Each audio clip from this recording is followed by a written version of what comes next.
talk is by David Graeber, and he's an author, activist, and anthropologist, and he will be speaking about his talk, From Managerial Feudalism to the Revolt of the Caring Class. Please give him a great round of applause and welcome him to the stage.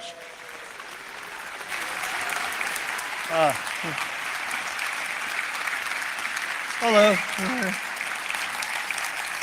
Hi. It's great to be here. I wanted to talk, I've been in a very bad mood this last week owing to the results of the election in the UK, and I've been thinking very hard about what happened and how to maintain hope. There we go. Good, good. I don't usually use visual aids, but I actually assembled them.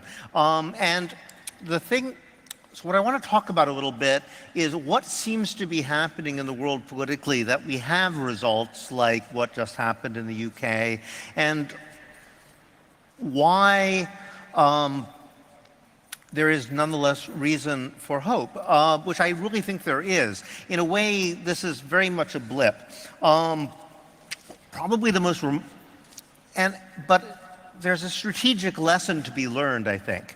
Speaking as someone who's been involved in attempts to transform the world, well, at least for the last 20 years since I was involved in the global justice movement, I think that there's a real lack of strategic understanding, that there's vast shifts that are happening in the world in terms of essential class dynamics that the populist right is taking advantage of, and the left is really being caught flat-footed on. So I want to make a case of what seems to be going wrong and what we could do about it. First of all, in terms of despairing, I was very much at the point of despairing. So many people put so much work that I know into trying to turn around the situation. There seemed to be a genuine possibility of a broad social transformation in England, and when we got the results, I mean, there's a kind of sense of shock.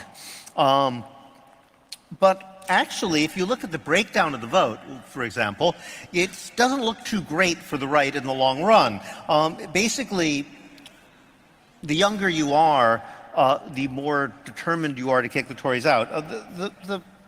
The core, actually, I've never seen numbers quite like this. The core electoral base of the right wing is almost exclusively old. And the older you are, the more likely you are to vote conservative, which is really, really kind of amazing, because it means that the electoral base of the right is literally dying off, a process which they're actually expediting by defunding healthcare in every way possible. And normally you'd say, oh yes, so what? As people get older, they become more conservative. But there's every reason to think that that's not actually happening this time around. Especially because traditionally people who either had been apathetic or had voted for the left, who eventually end up voting for the right, do so at the point when they get a mortgage, or when they get a sort of secure job with room for promotion and therefore feel they have a stake in the system. Well, that's precisely what's not happening to this new generation. So if that's the case, the right wing's actually, in the long run, in real trouble.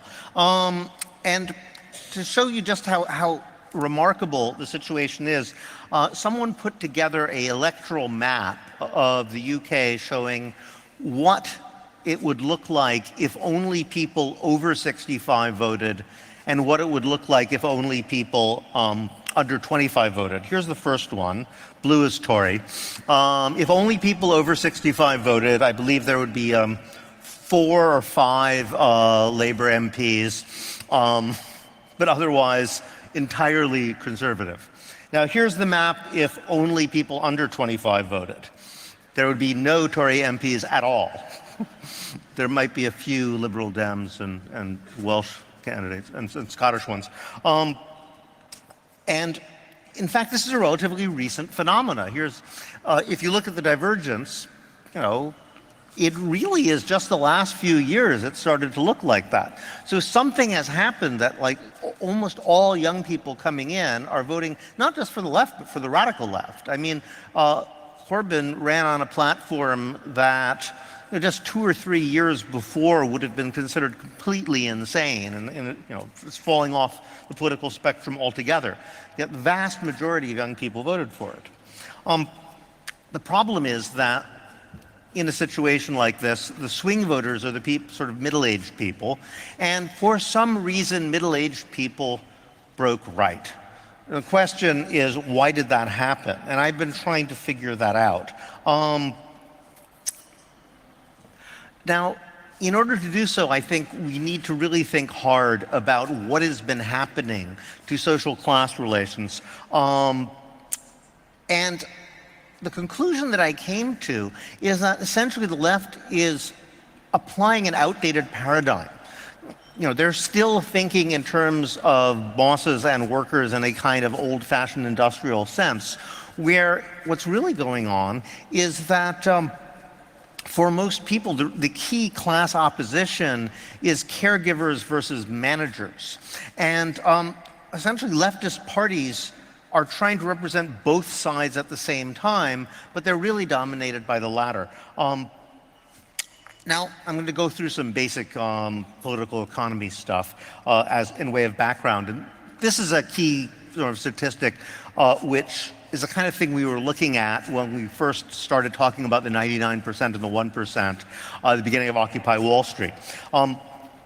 Essentially, until the mid-70s, there was a sort of understanding, between 1945 and 1975, say, there was an understanding that as productivity increases, wages will go up too. And they largely went up together. This only takes it from 1960, but it goes back to the 40s. More productivity goes up, a cut of that went to the workers. Around 1975 or so, it really splits. And since then, if you see what's going on here, productivity keeps going up and up and up and up, whereas wages remain flat. So the question is, what happens to all that money from the increased productivity? Basically, it goes to 1% of the population. And that's what we were talking about when we talked about the 1%. The other point, which was key to the notion of 99 and 1% when we developed that, was that the 1% are also the people who make all the political campaign contributions. These statistics are from America, which has an unusually corrupt system, but pretty much all of them, and bribery is basically legal in America. But essentially it's the same people who are making all the campaign contributions who have sort of collected all of the profits from increased productivity, all the increased wealth. And essentially they're the people who manage to turn their wealth into power and their power back into wealth. So who are these people and how does this relate to changes in the workforce? Well, the interesting thing that I discovered when I started looking into this is that the rhetoric we use to describe the changes in class structure since the 70s is really deceptive. Because, since the 80s, everybody's been talking about the service economy. We're shifting from an industrial to a service economy. And the image that people have is that, we've all gone from being factory workers to serving each other lattes and pressing each other's trousers and so forth. But actually, if you look at the actual numbers of people in retail, people who are actually serving food, I don't have a, detailed breakdown here, but they remain pretty much constant. In fact, I've seen figures going back 150 years, which show that it's pretty much 15% of the population that does that sort of thing. It has been for over a century. It doesn't really change. It goes up and down a little bit, but basically, the amount of people who are actually providing services, haircuts, things like that, is pretty much the same as it's always been. What's actually happened is that you've had a growth of two areas. One is providing, what I would call caregiving work, and I would include education and health, but basically taking care of other people in one way or another. In the statistics, you have to look at education and health because they don't really have a category of caregiving in economic statistics. On the other hand, you have administration. And the number of people who are doing clerical, administrative, and supervisory work has gone up enormously. To some degree, so according to some accounts, it's gone up from maybe 20% of the population in, say, UK or America in 1900 to 40, 50, 60%. I mean, even a majority of workers. Now, the interesting thing about that is that huge numbers of those people seem to be convinced they really aren't doing anything. And that essentially, if their jobs didn't exist, it would make no difference at all. It's almost as if they were just making up jobs in offices to keep people busy. And this was the theme of a book I wrote on bullshit jobs. And just to describe the genesis of that book, essentially, I don't actually myself come from a professional background.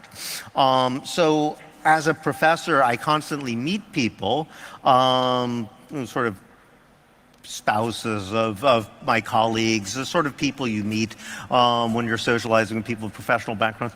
I keep running into people at parties and saying, well, who work in offices and say, well, I'm an anthropologist, right?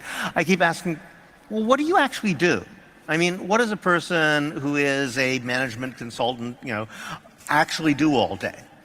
And very often they will say, well, not much. Or you ask people, say, I'm an anthropologist, what do you do? And they'll say, well, nothing really. And, you think they're just being modest, So you kind of interrogate them. A few drinks later, they admit that actually they meant that literally. They actually do nothing all day. They sit around and they adjust their Facebook profiles, they play computer games. Sometimes they'll take a couple calls a day. Sometimes they'll take a couple calls a week. Sometimes they're just there in case something goes wrong. Sometimes they just don't do anything at all. And you ask, well, does your supervisor know this? And they say, I often wonder. I think they do. So I began to wonder how many people are there like this? Is this something some weird coincidence that I just happen to run into people like this all the time? What section of the workforce is actually doing nothing all day? So I wrote a little article. I had a friend who was starting a radical magazine, said, can you write something provocative, something you'd never be able to get published elsewhere? So I wrote a little piece called On the Phenomena of Bullshit Jobs, where I suggested that, back in the 30s, Keynes wrote this famous essay predicting that by around now, we would all be working 15-hour weeks because automation would get rid of most manual labor. And if you look at the jobs that existed in the 30s, that's true. So I said, well, maybe what's happened is the reason we're not working 15-hour weeks is they just made up bullshit jobs and just to keep us all working. And I wrote this piece, and it was kind of a joke, right? Within a week, this thing had been translated into 15 different languages. It was circulating around the world because the server kept crashing. It was getting millions and millions of hits. I was like, oh my God, you mean it's true? And eventually someone did a survey, YouGov, I think, and they discovered that of people in the UK, 37% agreed that if their job didn't exist, either it would make no difference whatsoever, or the world might be a slightly better place. I thought about that, what must that do to the human soul? Can you imagine that? Waking up every morning and going to work thinking that you're doing absolutely nothing. If you're, no wonder people are angry and depressed. And I thought about it, it explains a lot of social phenomena, that if people are just pretending to work all day. And it actually really touched me. And it's strange, because I come from a working class background myself, so you'd think that, oh, great, so lots of people are paid to do nothing all day and get good salaries, like my heart bleeds, But actually, if you think about it, it's actually a horrible situation, because as someone who has had a real job knows, the very, very worst part of any real job is when you finish the job, but you have to keep working because your boss will get mad, You have to pretend to work because it's somebody else's time. It's a very strange metaphysical notion we have in our society that someone else can own your time. So since you're on the clock, you have to keep working or pretend to be, make up something to look busy. Well, apparently, at least a third of people in our society, that's all they do. Their entire job consists of just looking busy to make somebody else happy. Like, that must be horrible. It must, so,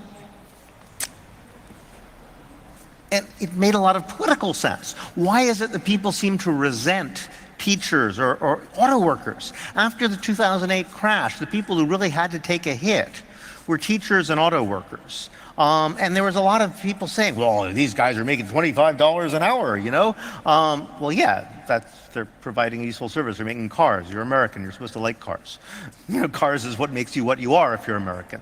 How would they resent auto workers? And I realize that it only makes sense if there's huge proportions of the population who aren't doing anything, who are totally miserable, and are basically saying, like, yeah, but you get to teach kids, you get to make stuff, you get to make cars, like, and then you want vacations too? That's not fair, you know? It's almost as if the suffering that you experience doing nothing all day is itself a sort of validation of it's like this kind of hair shirt that makes you justifies your salary, whereas people, and I actually hear people saying this logic all the time, that well, teachers, you know, I mean, they get to teach kids. You don't want people, pay them too much. You don't want people who are just interested in money taking care of our kids, do we? Which is odd, because you never hear people say, you never want greedy people who are just interested in money taking care of our money, so therefore you shouldn't pay bankers so much. Though you'd think that would be a more serious problem, right? Yeah, so there's this idea that if you're doing something that actually serves a purpose, somehow that should be enough. You shouldn't get a lot of money for it. All right, so as a result of this, there is actually an inverse relationship, and I don't have actual numbers for this, but there's actually an inverse relationship, and I have seen economic confirmation of this, between how socially beneficial your work is, how obviously your work benefits other people, and how much you get paid. And there's a few exceptions, like doctors, which everybody talks about, but generally speaking, the more useful your work, the less they'll pay you for it. Now, this is obviously a big problem already, but there's every reason to believe that the problem is actually getting worse. And one of the fascinating things I discovered when I started looking at the economic statistics is that if you look at jobs that actually are useful, and let's again look at caregiving. Remember, the big growth in jobs over the last 30 years has been in two areas, which are sort of collapsed in the term service, but are really actually totally different. One is the sort of administrative, clerical, and supervisory work, and the other is the actual caregiving labor, the work where you're actually helping people in some way.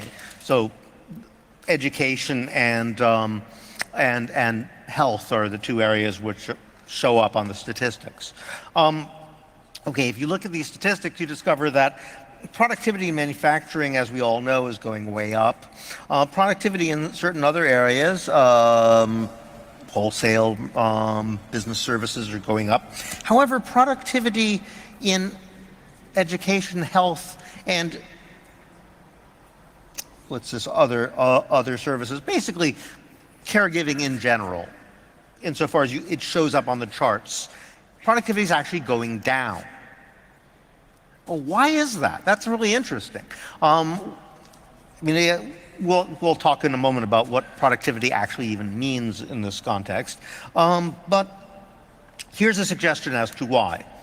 This is the growth of physicians on the bottom versus the growth of actual medical administrators in the United States since 1970. That's a fairly impressive looking graph there.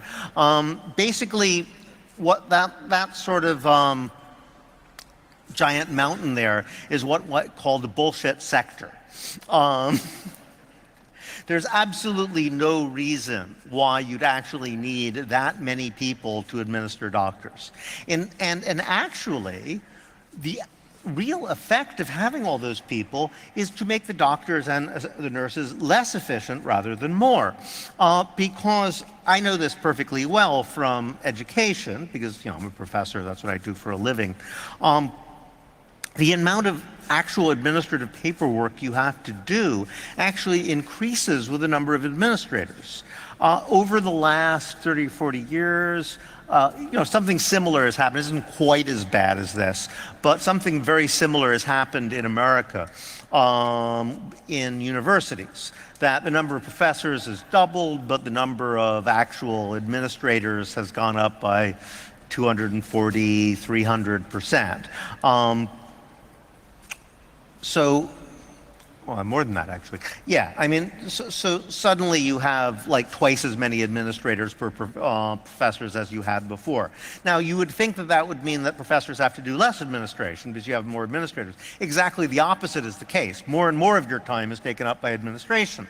Well, why is that? The major reason is because the way it works is, if you're hired as, executive vice provost or assistant dean or something like that, some big shot administrative position at a British or American university, well, you want to feel like an executive. And they give these guys these giant six-figure salaries.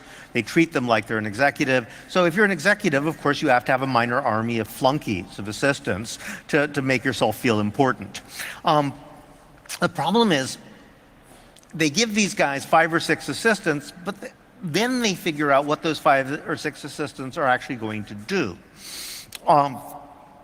which usually turns out to be make up work for me, right? The professor. So suddenly I have to do time allocation studies. Suddenly I have to do,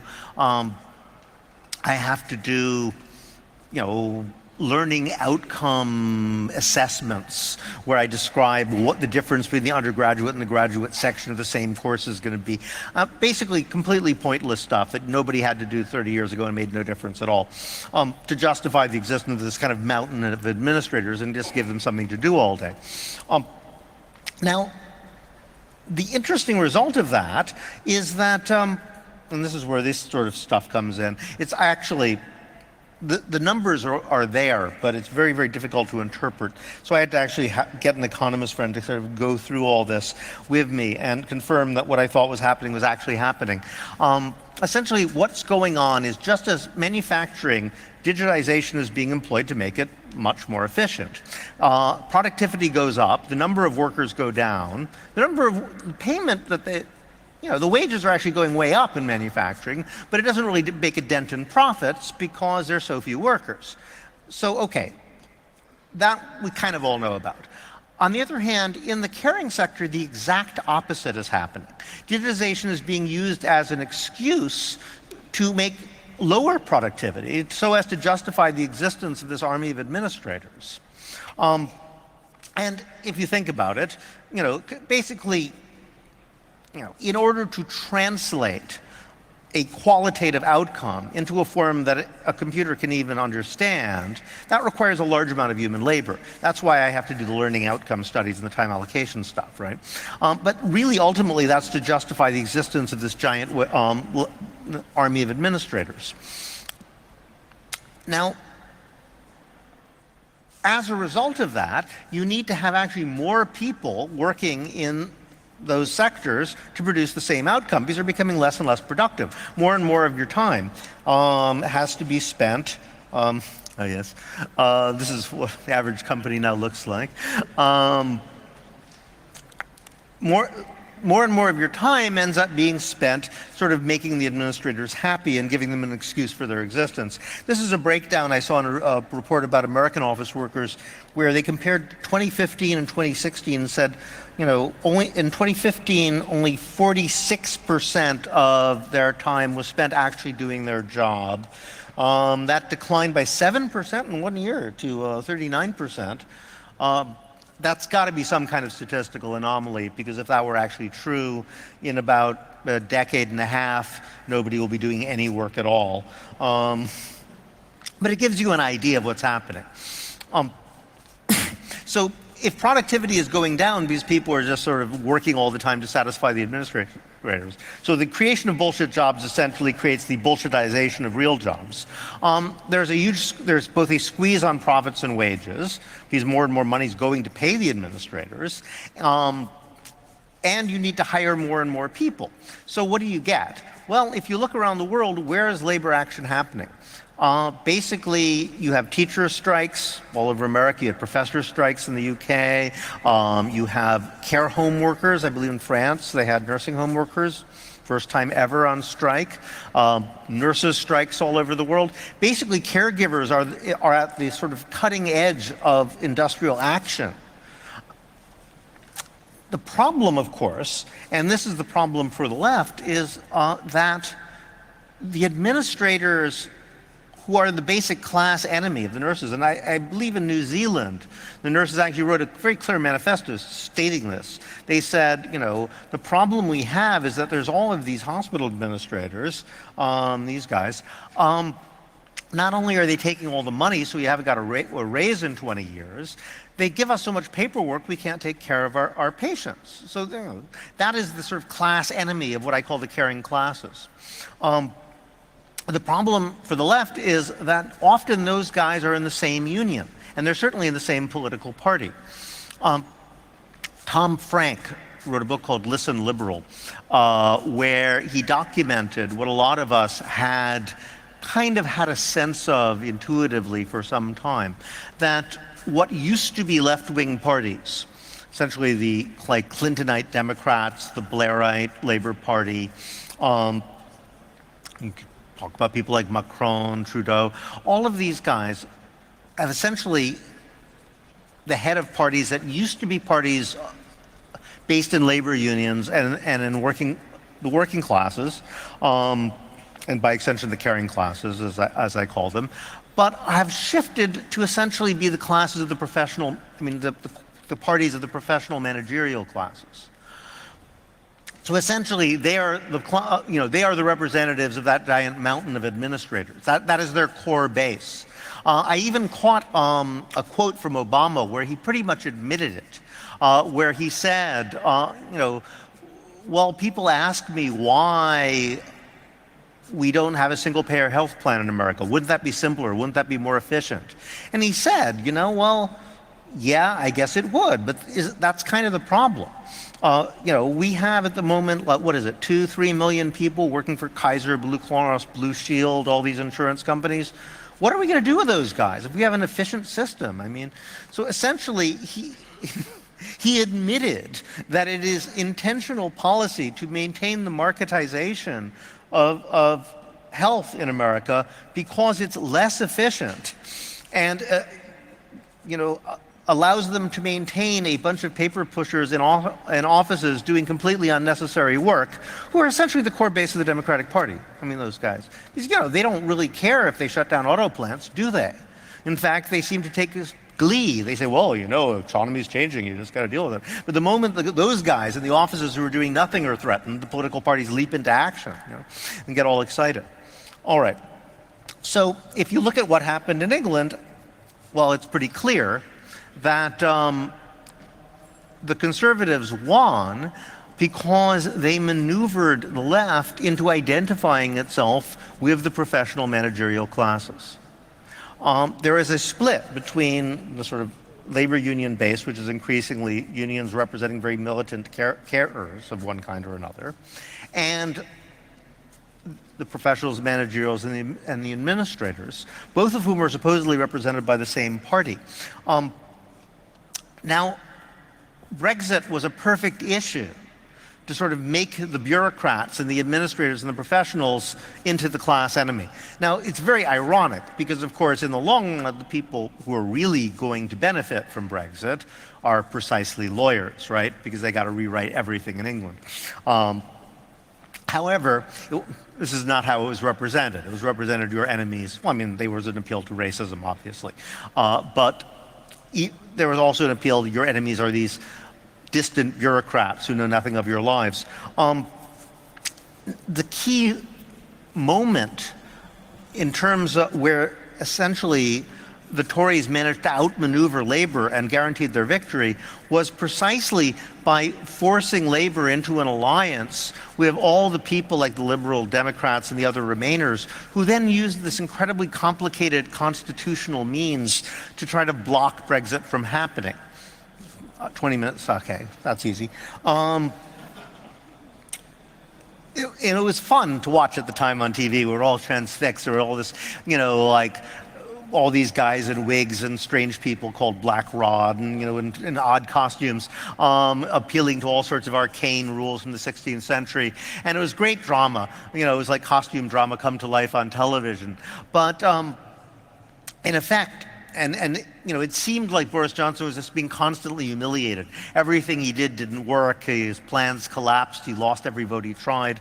But in fact, what it ended up doing was it forced what was actually a radical party, which represented sort of angry youth in the UK, into alliance with the professional managerials who live by rules and whose entire idea of democracy is of a set of rules. This is very clear in America. And again, you could see this in the battle of Trump versus Hillary Clinton. Clinton was essentially accused of being corrupt because she would do things like, get hundreds of thousands of dollars for speeches from investment firms like Goldman Sachs, who obviously aren't paying politicians that kind of money unless they expect to get some kind of influence out of it.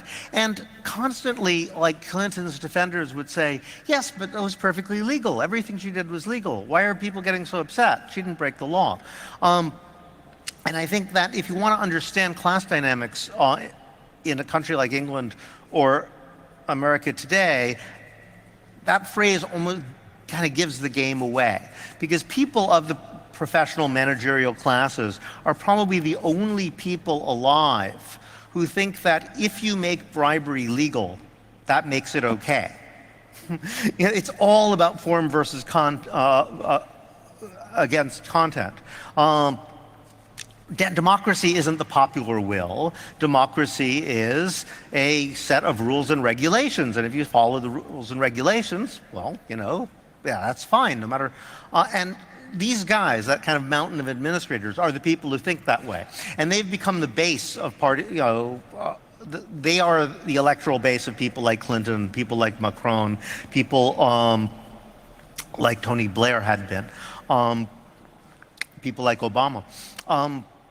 Now,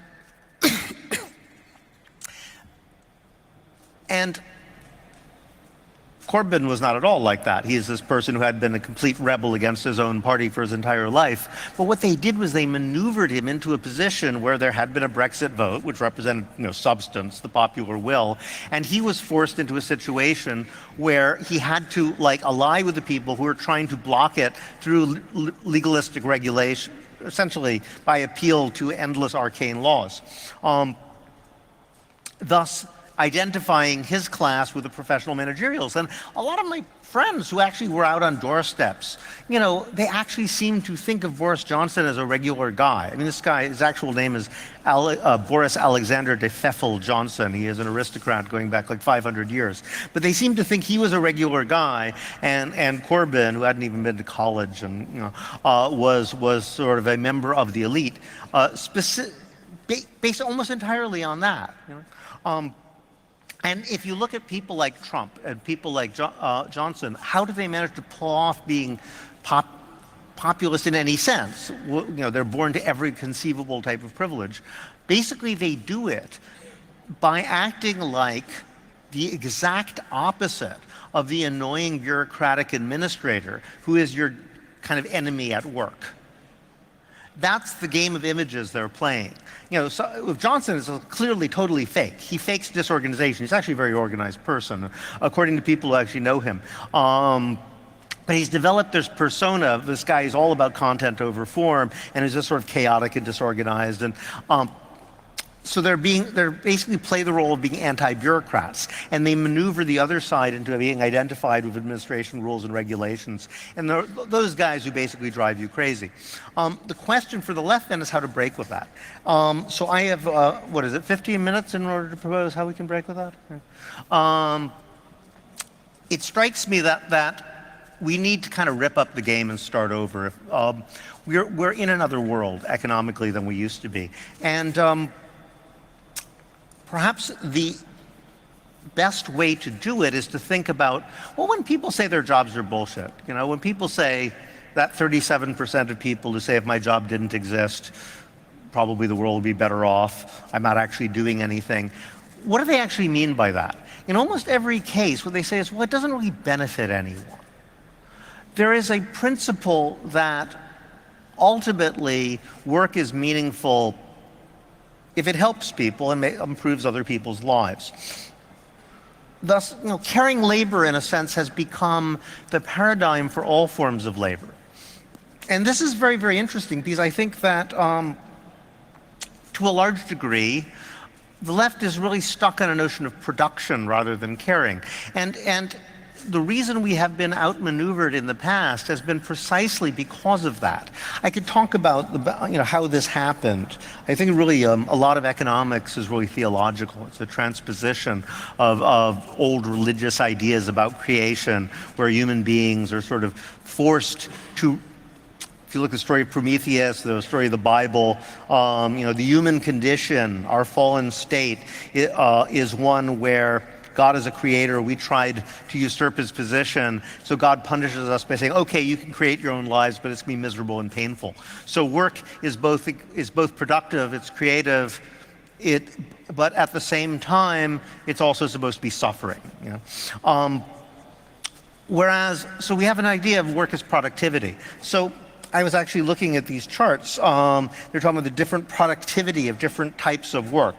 Now, I can see where productivity of construction comes in, but according to this, you can even measure the productivity of real estate, productivity of agriculture, okay, productivity of, everything is production. What's productivity of real estate? It doesn't make any sense. You're not producing anything, it's land, it sits there. Our paradigm for value is production. But if you think about it, most work is not productive. Most work is actually about maintaining things. It's about care.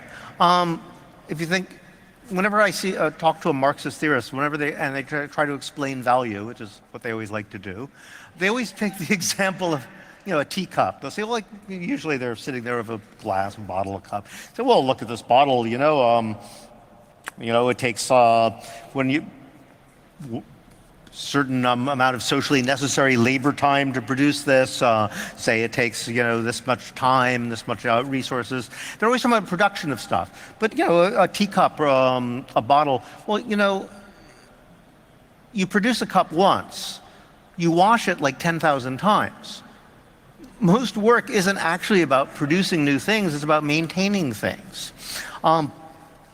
We have a warped notion, which really. It's very gendered, right? Real work is like male craftsmen banging away, or some factory worker making a car or something like that. It's almost a paradigm for childbirth, right? Because labor is supposed to be, the word labor is very interesting, right? Because in the Bible, they curse Adam to work and they curse Eve to have pain in childbirth, but that's called labor. So there's the idea that, there's this factories are like these black boxes where you're kind of pushing stuff out like babies through a painful process that we don't really understand. And that's what work mainly consists of. But actually, that's not what work mainly consists of. Most work actually consists of taking care of other people. So I think that what we need to do is we need to start over. We need to realize, first of all, think about the working classes not as producers, but as carers. The working classes are basically people who take care of other people, and always have been. Actually, psychological studies show this really well, that the poorer you are, the better you are at reading other people's emotions and understanding what they're feeling. That's because it's actually the job of people to take care of others. All rich people just don't have to think about what other people are thinking or care. They don't care, literally. And so I think we need to, A, redefine the working classes as caring classes. But second of all, we need to move away from a paradigm of production and consumption as being what an economy is about. Because if we're going to save the planet, we really need to move away from productivism. So I would propose that we just rip up the discipline of economics as it exists and start over.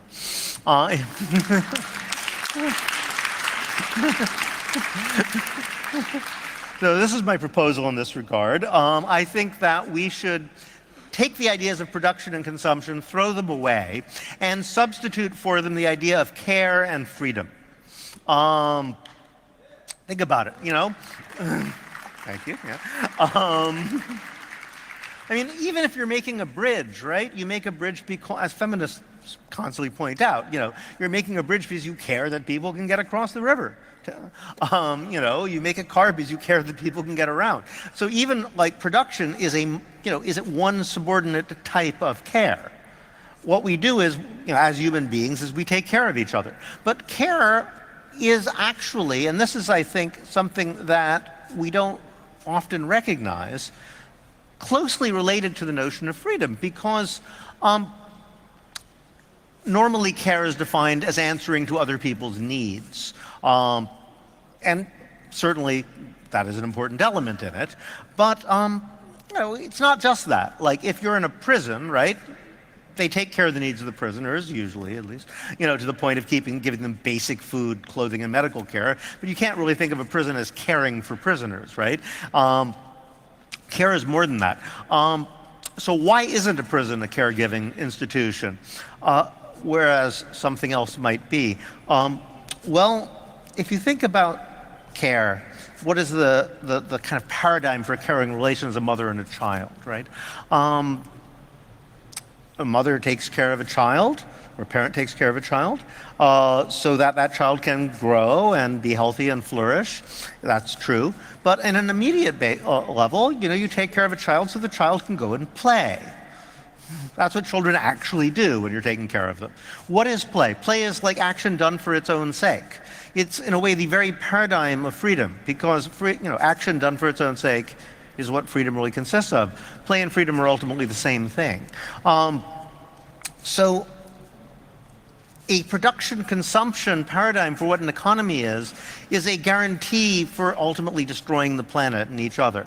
I mean, even when you talk about degrowth, you know, if you're working within that paradigm, you're essentially doomed. We need to break away from that paradigm entirely. Care and freedom, on the other hand, are things you can like increase as much as you like without damaging anything. So we need to think, what are ways that we need to care for each other that will make each other more free? And who are the people who are providing that care? And how can they be compensated themselves with greater freedom? And to do that, we need to like actually scrap almost all of the discipline of economics as it currently exists. We're actually just starting to think about this. I mean, because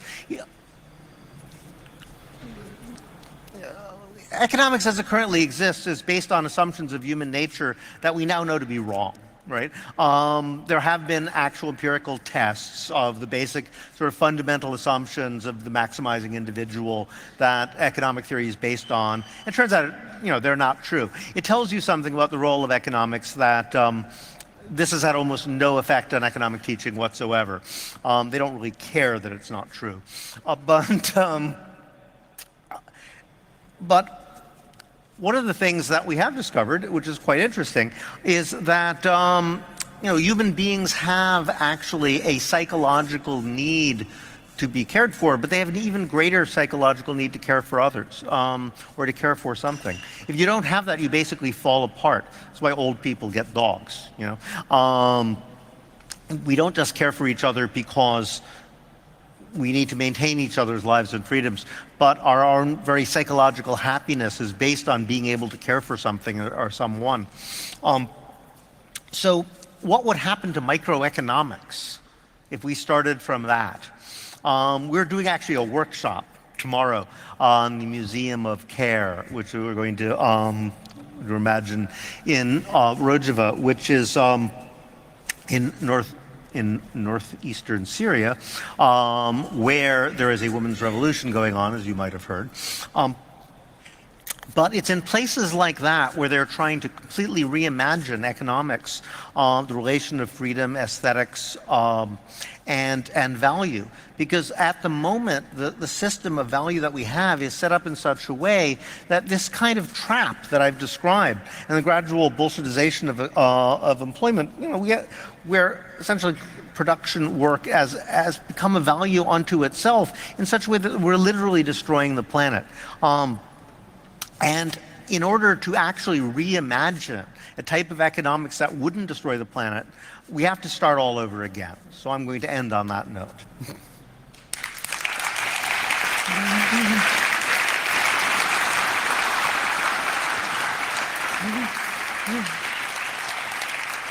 David, thank you so much. I think it's very interesting to also have some political views now that we mix in all sorts of technology, and it goes very good in the theme of Congress. Please, if anyone has any questions, line up by the microphones and we'll go for that. Unfortunately, in the beginning, I forgot to mention that you can ask questions over the internet through IRC, Mastodon, or Twitter. And remember to use the channel Borg, and we'll make sure that they get answered. So please, microphone number 1. When you observe the productivity in healthcare going down, do you have an explanation according to neoliberal thinking why hospitals, one with more administrators, one with less administrators, don't have a competition outcome that the hospital with less administrators wins? Yeah. Well, one of the fascinating things about the whole phenomenon of Bolshevization and bullshit jobs is that it's exactly what's not supposed to happen under a competitive system. But it's happened across the board in every, equally in private sector and public sector. Why? That's a long story. But one reason seems to be that, and this is why actually I had Managerial Feudalism in the title, is that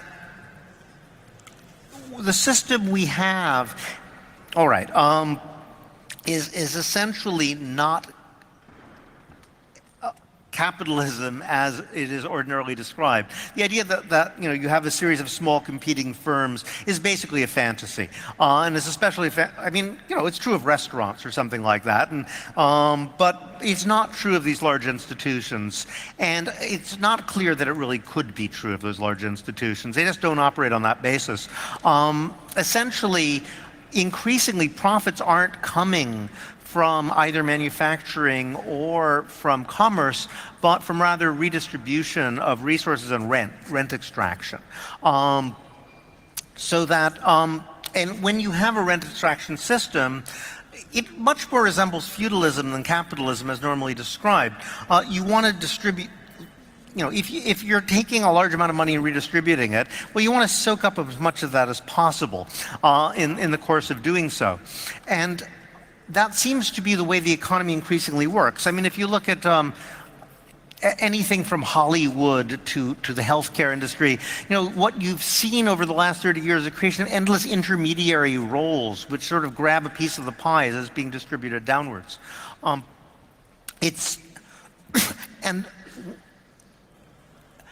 I could go into the whole mechanisms, but essentially the political and the economic have become so intertwined that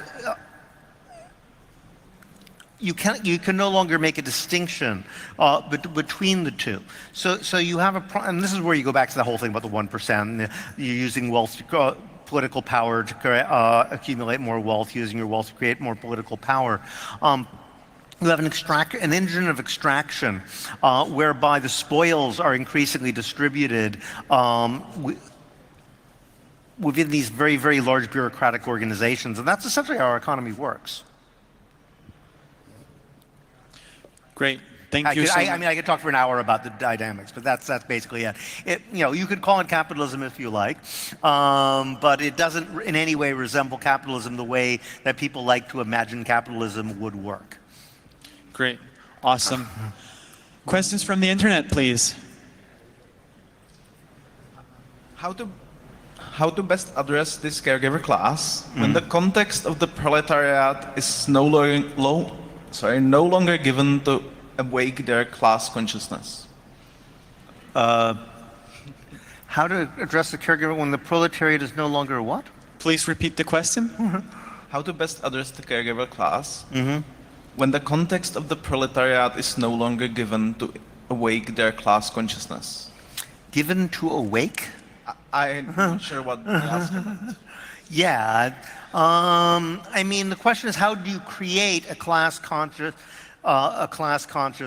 for that class? Yeah, yeah. Well, that is the question. I mean, first of all, you need to actually think about who your actual class enemy is. And I mean, I don't mean to be too blunt about it, but I mean, the problem we have, why is it people are suspicious of the left? And people like Michael Albert were pointing this out years ago, that one reason that actual proletarians were very suspicious of traditional socialists in many cases is because their immediate enemy isn't actually, you know, the capitalist who he rarely meets, but the annoying, you know, administrator upstairs and, you know, to a large extent, traditional socialism means giving that guy more power rather than less. So I think we need to actually look at what's really going on in a hospital and a school. And you know, I use hospitals and schools as examples, but they're actually very important ones because people have shown that in most cities in America now, hospitals and schools are the two largest employers, universities and hospitals. You know, essentially work has been reorganized around working on the bodies and minds of other people rather than producing objects. And the class relations in those institutions are not, you know, you can't use traditional Marxist analysis. You need to actually reimagine what it would mean. Are we talking about the production of people? If so, what are the class dynamics involved in that? Is production the term at all? Probably not. Why? And that's why I say we need to reconstitute the language in which we're using to describe this, because we're essentially using 19th century terminology to discuss 21st century problems. And both sides are doing that. The right wing is using, like, you know, neoclassical economics, which is basically Victorian. You know, it's trying to solve problems that no longer exist. But the left is using a 19th century Marxist, you know, critique of that, which also doesn't apply. We just need new terms. Thank you. I hope that answered the question from the internet. Microphone number 2, please. Okay, I guess, the question is basically to what extent can technology help? And the subtext here is there's actually a lot of, really lots of projects now whose function at some level is to automate management. And to the extent to which that can be molded into kind of removing this class that you're talking about, or somehow making it too painful for them to exist. And some of these projects are companies, but some of them are very independent things that have very sophomoric ideas, but with tens of millions in funding. So. Yeah, well, that's the interesting thing, that people talk about it all the time. And there's this, but this is where power comes in, right? I mean, why is it that automation, you know, means that if I'm working for UPS, you know, the delivery guy gets, like, tailorized and downsized and super efficient and, you know, to the point where our life becomes a living hell, basically. But somehow the profits that come from that end up hiring, like, you know, dozens of flunkies who sit around in offices doing nothing all day. It's not, you know, I've actually, one of the guys who when I started, like, gathering testimonies, I gathered several hundred testimonies of people with bullshit jobs or people who thought of themselves as having bullshit jobs. And one of the most telling was a guy who was an efficiency expert in a bank. And he estimated that 80% of people who work in banks are unnecessary. Either they do nothing or they could easily be automated away. But what he said was that, I mean, it was his job to figure that out. But then he gradually realized that he had a bullshit job because every single time he proposed a plan to get rid of them, they'd be shot down, you know? he never got a single one through. And the reason why is because if you're an executive in a large corporation, your prestige and power is directly proportional to how many people you have working under you.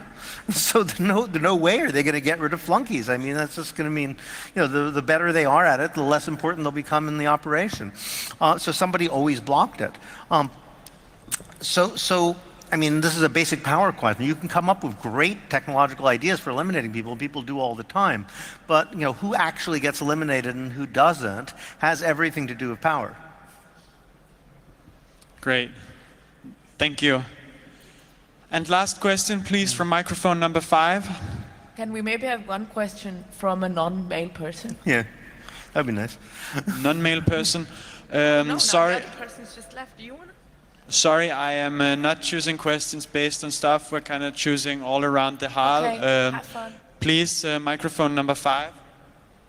Yeah, thank you for the opportunity to speak. I heard that you, I really liked your description of a paradigm, or that few people are stuck on production and consumption, and that you would like to change the paradigm to a paradigm towards more care and freedom, so on, etc.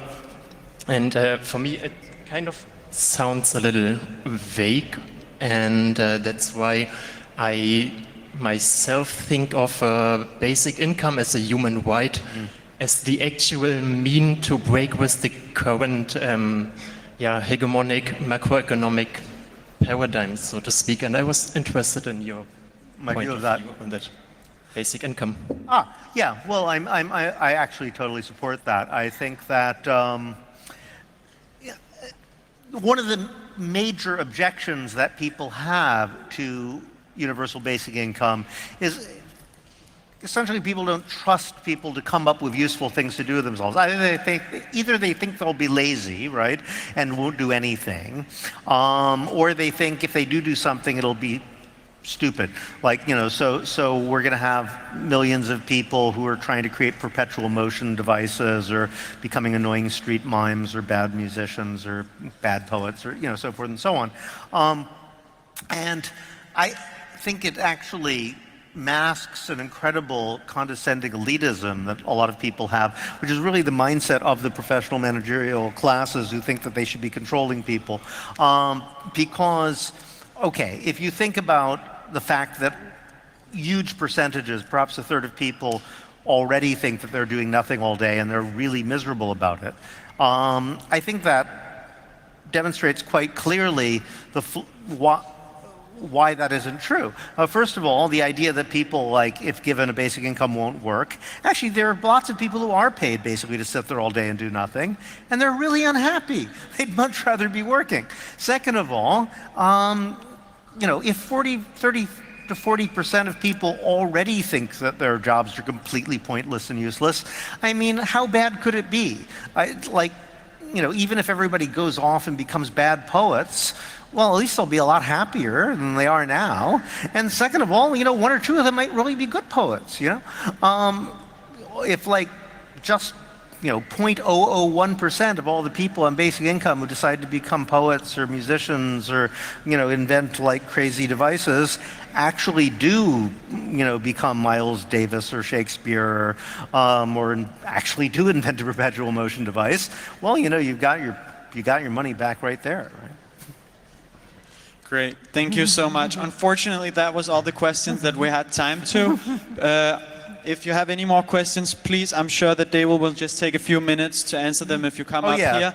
Thank you so much, David Graeber, for your talk, and please give him a great round of applause.